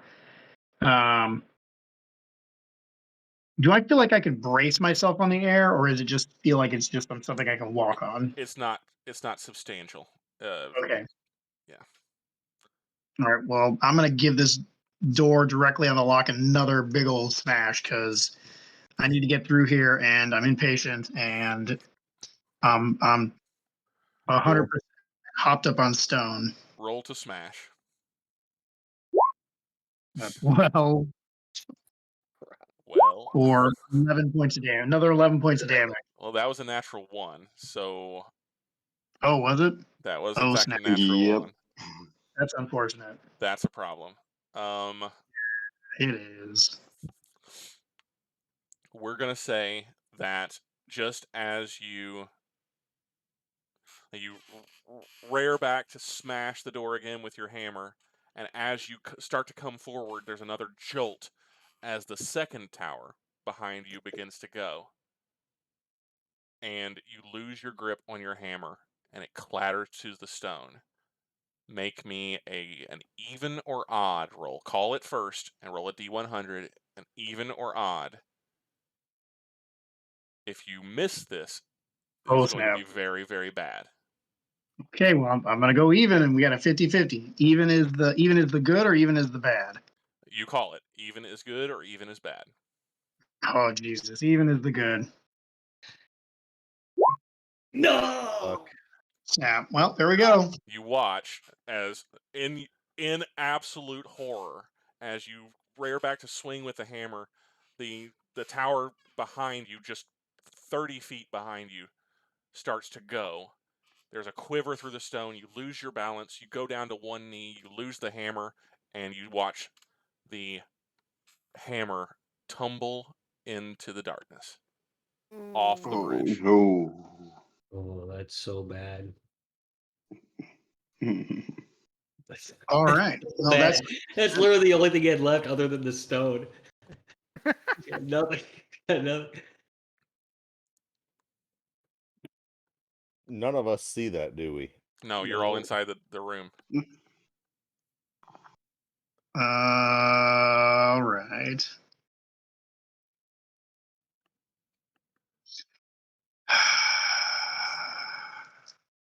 The rest of you are inside a very lavishly appointed apartment.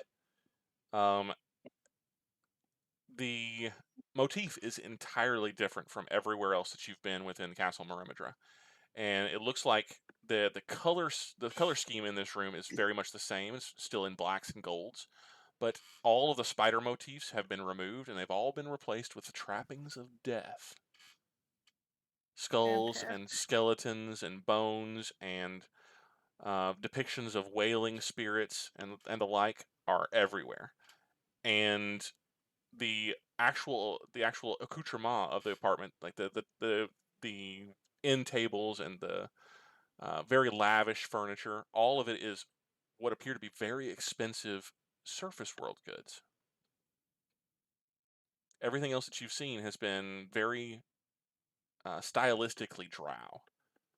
This is not so. Very different. These are Thoros'l quarters. These are Thoros'l's quarters. You recall Is traveling through here at least one time. this where the key is?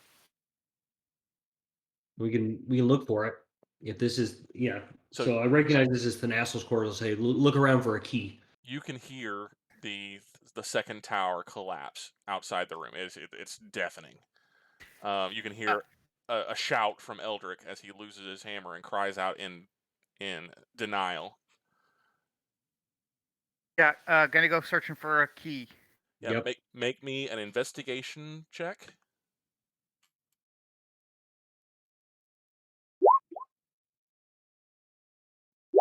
$13. Ugh. Nice. Casting about a bit in a panic. Thoros'l and Sprout, you're kind of running into each other.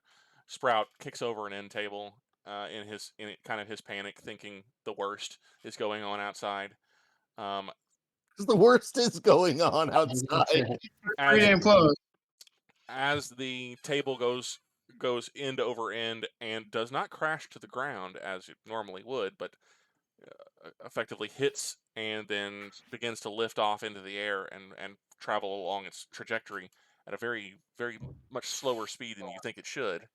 A golden key ring with a set of keys clatters first to the ground and then almost floats up into your hand, Alanere. All right, I'm gonna run it over to the door,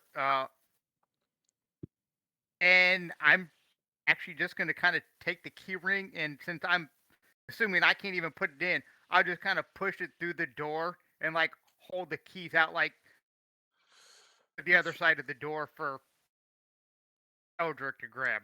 Strangely enough, as you reach the door with the keys, you begin trying to fumble for where you believe the incorporeal key should go in the incorporeal lock, and you find actual metallic purchase, and you get the key into the lock and quickly turn it, and the door unlocks with a loud clack.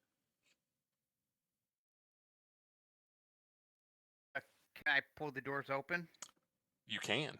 You reach I would out. do so. For whatever reason, you are able to physically grab onto the door and pull them open to see a plume of dust rising up from the floor of the cavern of Maerimydra as the last remnants of Castle Maerimydra have just crashed down and are now floating free through the cavern itself.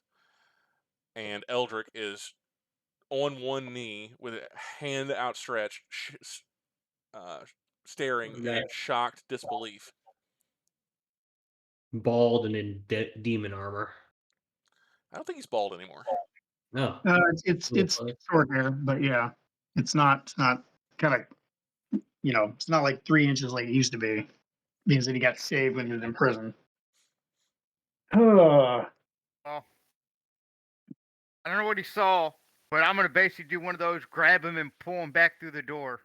You pull him into the room without any additional difficulty.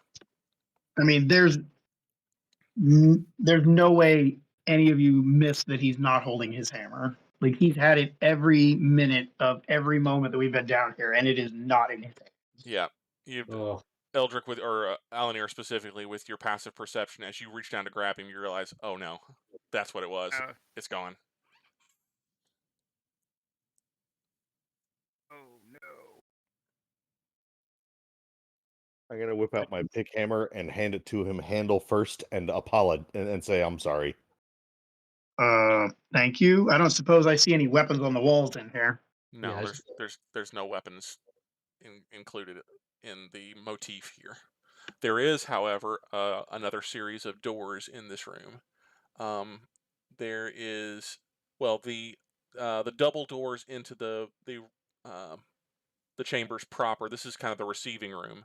There's a double doors into the kind of the main living quarter, and a set of circular stairs that goes down to a part of the stalactite that you have not previously explored, Thoros'l.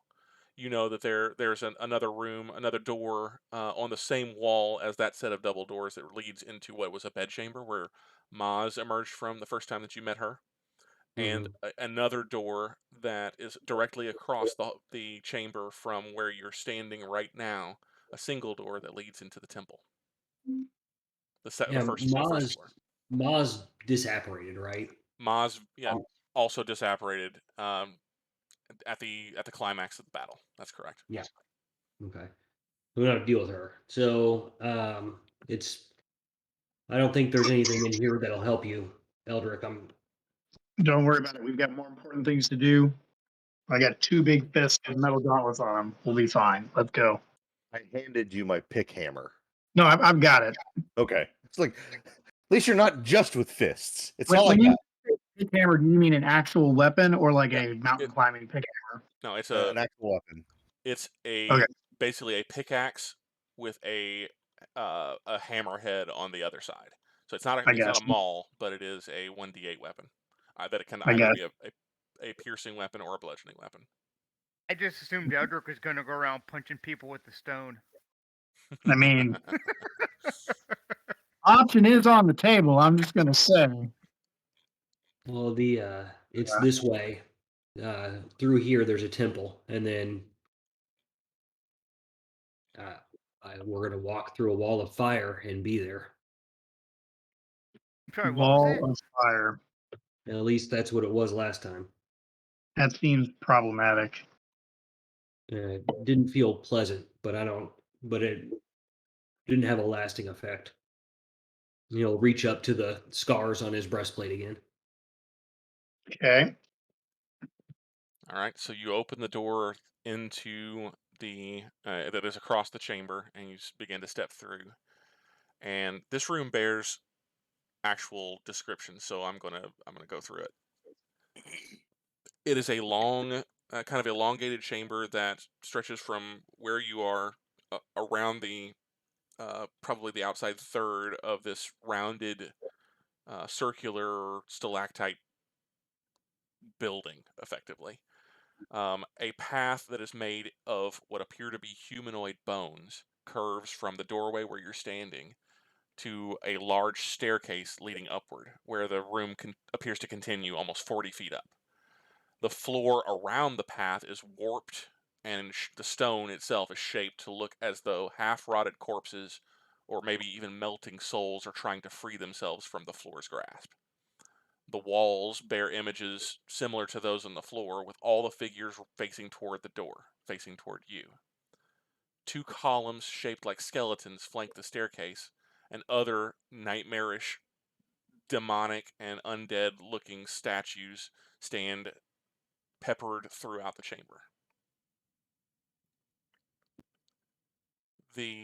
As you move through this nightmarish chamber toward the stairs, there's another set of black stone doors at the top of the stairs that are very simple, just very, like, almost blank black stone, very simply emblazoned with a black silver ring bedecked hand.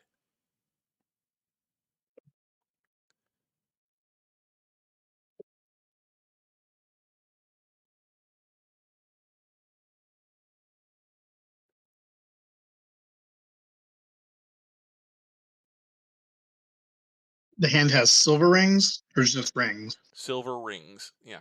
It's a black hand on, like, kind of tilted maybe at like a 30-degree angle, and all of the fingers on the black hand are bedecked in silver rings.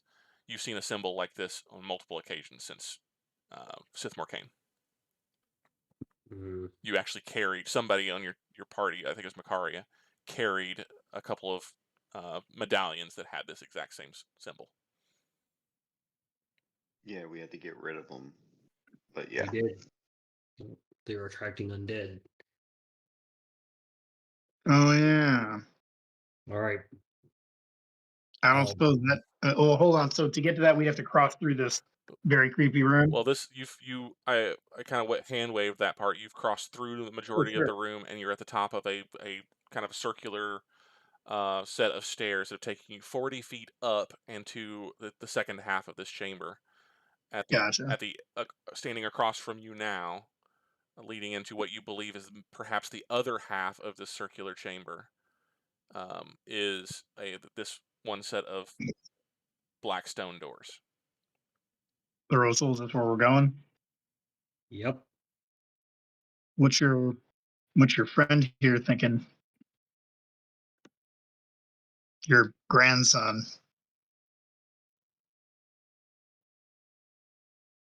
Is he conscious yet? He still appears unconscious. He has not Oh. moved on his own since the Colosseum. And hopefully he can see what's been done to him into Uriah. But if not, I don't know. Don't know that I have a positive view on that being likely to happen, but one can only hope. Maybe. But I think he was surprised at some of the things that happened whenever we were fighting. Well, I'm not sure that he fully grasped what was going to happen here. And maybe things aren't happening the way that he was told they would happen. well, would have been nice if he was conscious for the rest of this trip so he could see his home in rubble, as it would be a nice explanation point on that point. But we'll see what comes. Can we get through this door? You push through it. I will attempt to do so. Try to open it. You swing the doors open. They swing inward, and the area beyond them is several degrees above merely grotesque. It is blasphemously obscene. Eldrick, it physically hurts you to see. Images of death are all around, usually tortured, painful death. Shattered fragments of bone dyed a variety of lurid colors form ghastly mosaics on the walls, floor, and ceiling. Decaying corpses are used like furniture. 2 rotting drow kneel on the floor, supporting a slab of stone between them. 2 more flank this makeshift altar, holding smoking braziers in their seared hands. A 5th kneels in front of the altar, holding up a massive tome so that someone standing behind the altar could read from it. A small wooden door exiting from the southern wall of the room leads to an unseen chamber. Across the way, another large double door, adorned with the same silver-ringed ebon hand, stands on the west wall to lead deeper into the stone of Maerimydra's cavern wall. On the curving northeastern wall is a large mural, somehow even more disturbing than the ones that you've already seen. A familiar drow woman, familiar to Thoros'l anyway, sitting on a throne made of bones, is the subject of the mural. Her otherwise beautiful face painted to resemble a grinning skull. A silver ring adorns each of the long fingers on her slender hands.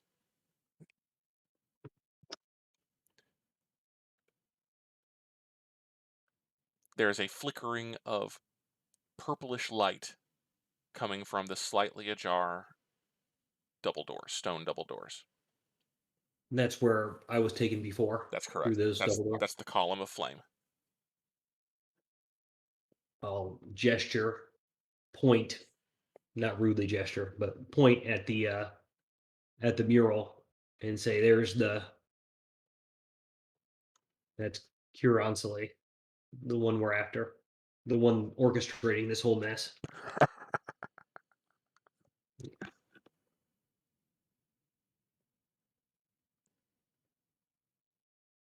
Okay. Uh, We need to go through this pair of doors right here. Yeah, let's go. What do we think's through that door? A big portal of fire, if I remember correctly. He'll gesture to the. There was a second door, right? A wooden door. A small wooden door. That's right. What do we think through that door? You want to go exploring right now? He's looking What for. happened to leave no enemy behind us? I think we have more pressing matters. If there's enemies behind us, they're not going to be any worse than what's in front of us. One might be surprised.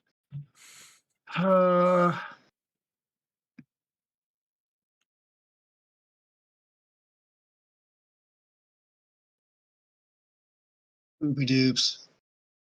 Yeah, to the double doors, I guess. Yep. There we go. Moving this shit right along. Yep. Beyond we're heading There's a line. Bzz, I'm being it. the doors are slightly ajar, and whenever you pull them open, all that you can see in the short passage ahead is a column of raging violet flame. Fills the entirety of the corridor before you.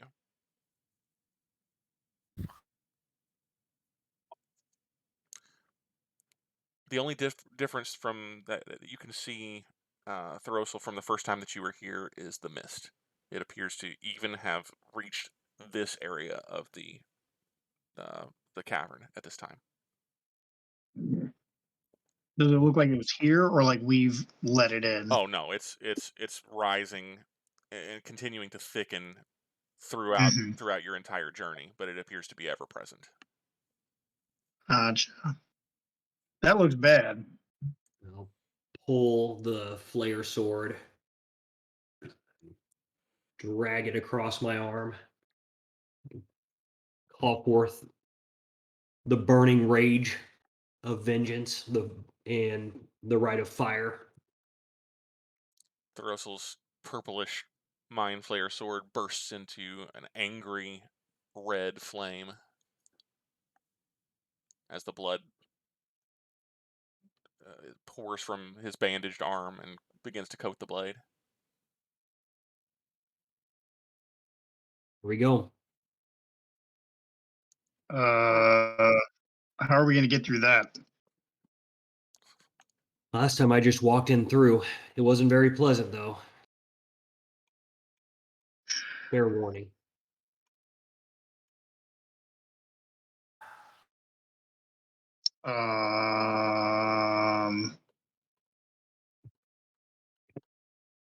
I'll start walking just through. once, can we go someplace that's like natural and not twisted, deformed, and unnatural? Maybe in the next arc. Once. Maybe in the next arc, and Thoros'l steps through the curtain. Yeah, next arc we'll be fighting druids with 10-foot razor fanged bunnies. Just a fuckload of wolves, just like thousands. So Thoros'l, you step through. Oh yeah. Are you taking Thoros'l with you? Yeah, I'll have Thoros'l over the shoulder and sword in hand, and we're going through. Thoros'l disappears through the curtain of purplish flame.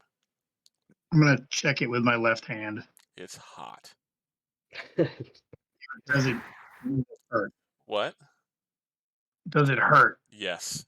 You don't feel anything until the flesh of your hand actually touches or passes through the curtain, and then it is just searing agony. There's no outward heat whatsoever. There's no rippling effect of the air as though the air is superheated. There's no heat whatsoever until you touch that flame, and then, oh my God, it's so hot. It's so hot. It's not pleasant. That's the All right. Well, then I'll look back at Sprout and Alanere and see you on the other side, and I'm bolting through it. Eldrick dashes through the curtain of flame. I'll whisper a quick little prayer to the Earth Mother to watch over my soul, and I will run pretty much same as Eldrick. I'll just start basically trying to be at a full sprint by the time I hit the purple curtain. All right. That I leaves. follow suit. It is pure agony. The second you step through the curtain, it's just the worst pain that you have ever felt. It is very clearly flame. Every inch of your body is wreathed in white hot, well, purple hot flame, and the intensity is absolutely shocking. You can't you can't even think you're hurting so bad. All that you can think to do is just to claw your way forward. And after an instant of just pure mind-numbing agony, you step through and the heat is gone. Your eyes have wrenched themselves shut to try to save themselves from being seared out of your skull. You stagger out into relative cool, into a still fairly dark, large circular chamber, full of the same mist, but otherwise almost entirely empty. It is an immense chamber. Potentially, you can't even see even with your infravision. And Thoros'l, you've noticed this before, but it's not luminous. The mist here is not luminous enough to fill the chamber with light. And your infravision, as powerful as it may be, cannot see the ceiling of this chamber. You were somewhere within the cavern wall of Maerimydra, outside of the palace or the castle itself, and even outside of any of the stalactites that are coming down from the ceiling. You're somewhere within the wall of the chamber, based just on pure geography, assuming that you weren't teleported somewhere. Right. But it looks as though the entirety of Castle Maerimydra, both towers, could easily fit within this chamber from a height perspective. But it is completely choked with silvery bluish mist. Somewhere up ahead of you, you can just barely, and this is all of you this time, you can just barely make out two figures, one standing, one seated or kneeling, maybe 30 or so feet away from you. You can't exactly make out facial features or anything like that, but the standing figure is dressed in white and gold and has reddish brown skin. The seated figure is almost pure white. You don't hear anything until you're just kind of reacting to the agony of the flame. And after just a beat, as Sprout comes staggering out and you're gasping for air and you're just trying to get your senses about you, you hear a decidedly feminine voice, very soft in the mist, say, "Is that the smell of salt on the air? Ah, hello again, Father." And that is where we're going to end tonight.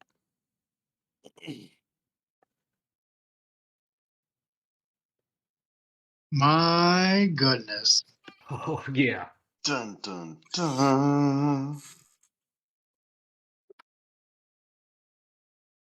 Oh yeah. I'm going to go ahead and stop the recording. And